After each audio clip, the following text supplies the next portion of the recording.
Hey, hey, hey! Welcome back to Melinda's Messy Sink. Today, I have a summer squash challenge collab video for you today. My friend from DIY House and Home Kitchen Edition put this collaboration together to challenge all of us YouTube creators to come up with some type of summer squash recipe. So I'm actually going to come up with two recipes. This has definitely been a challenge for me. I have not cooked squash in the past. I have made zucchini bread twice, and that's it. So I'm going to do two summer squash recipes, and then my husband and I are going to do a taste test to see which recipe that we like the best. So I want to send a special thank you to my friend at DIY House and Home Kitchen Edition for putting this collab together. And I'll make sure that I have her channel listed in the description box below, as well as the playlist, so you can see what all of the other YouTube creators, the recipes that they have come up with for the summer squash challenge. So for the first recipe, I am going to, well, for both recipes actually, I'm going to be using yellow squash. I have my oven preheated to 375 degrees and I have washed my squash. I have a non-stick pan that I have given a foil line, and I'm just going to put a little bit of Pam spray on that dish. And then what we're going to do is we are going to cut off both ends of our squash. I have a trash sack going over here. And then we're going to cut medallions. Sorry, that's my dog. My dog always has to be doing something whenever I am filming. So the width of your medallions will determine on how long these cook. So I'm going to do, try to be consistent as you're doing them, but if they're not exactly right, you're okay. All right, and then what you're gonna do is you're going to put these in a single file or a single layer on the bottom of your pan. So we use two small squash. So now, what you're gonna do is you are going to season this with salt, pepper, onion powder, and garlic salt. Depending on how big your pan is and how thick you cut your squash medallions, you are going to add 1 to 2 sticks of butter to the top of your squash. You're just gonna put it all over the top. From my understanding, the squash will take on the flavor of the seasoning. I'm gonna use like 1 3/4 a cup of, or 1 3/4 a stick of butter. I'm gonna start there and see if I need that other piece, which I don't think I will, but we'll see. This is going to go into our preheated oven for 10 to 15 minutes. And what you're waiting on is for your squash to cook and to soften up. Time for recipe number 2. This is called Southern Squash Casserole. While our other dish was in the oven baking, I started prepping to get this recipe together. I found this recipe on Pinterest, and I will have the full recipe in the description box below for your reference. I made a couple modifications to it, like I didn't have pimentos.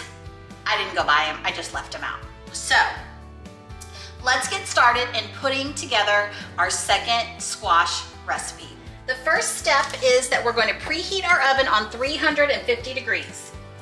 Then the recipe calls for 2 tablespoons of butter to be melted in a large skillet. All right, and as that butter melts, we're gonna go ahead and add 1 onion and our squash that we've already cut up.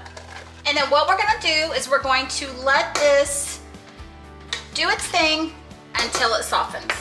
After a couple of minutes, the recipe says to add water to barely cover the squash.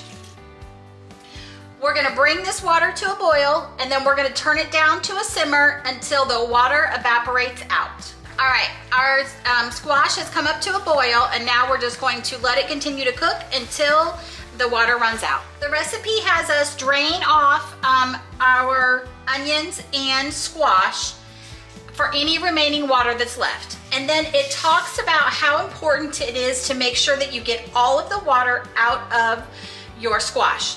So we're going to take a bowl and squish down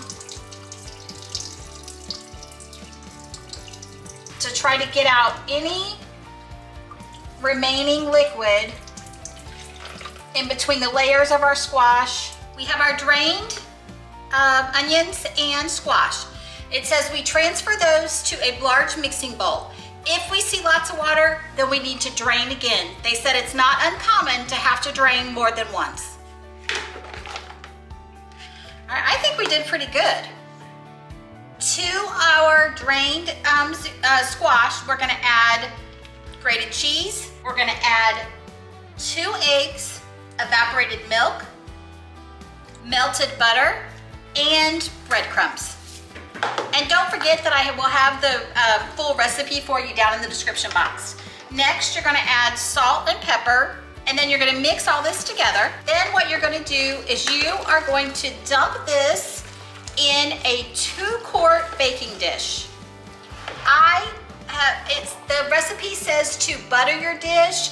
I just sprayed mine with some nonstick cooking spray. So we're gonna dump into our 2-quart, if I can get my hand, there we go. We're gonna dump into our 2-quart baking dish. The next step of the recipe calls for a separate bowl and to add remaining breadcrumbs.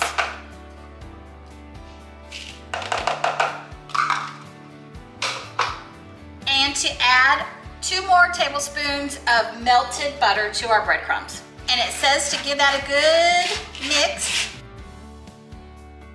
We have our squash mixture. We're going to take the remaining cheese and we are going to sprinkle this on top of the squash.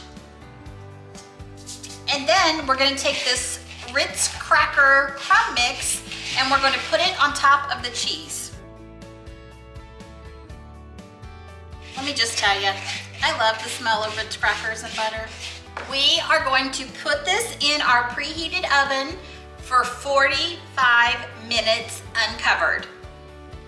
Okay guys, here is our challenge. This is our squash casserole, and this is our squash that we added butter, garlic salt, and pepper. So my husband and I are gonna try both of these and then let you know which one we like better. Okay guys, this is my husband, this is Ray. You see his hands a lot in my videos that we've been doing on canning and doing some meal prep, but I wanted to introduce you to Ray. We have both of our dishes here and we are going to give these a try to figure out which one is better. You wanna start with this one? Yeah. Okay, and I'll start with this one.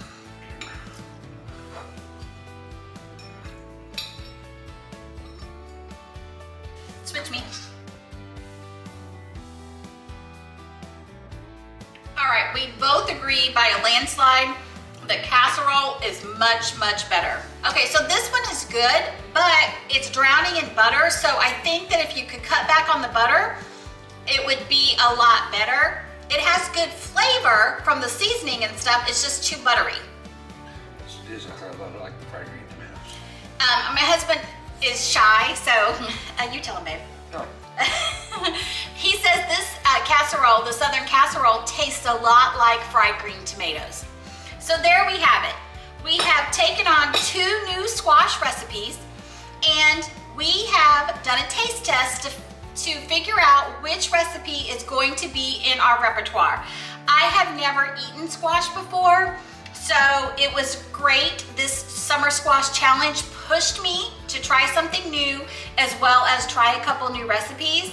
Want to thank DIY House to Home again for hosting this collaboration. We will have her channel as well as the collaborators playlist in the description box below. I will also have the original recipe for the Southern squash casserole in the description box as well. Thank you guys so much. I really appreciate you following along on this challenge. Don't forget, Jesus loves you. I'll see you in the next one.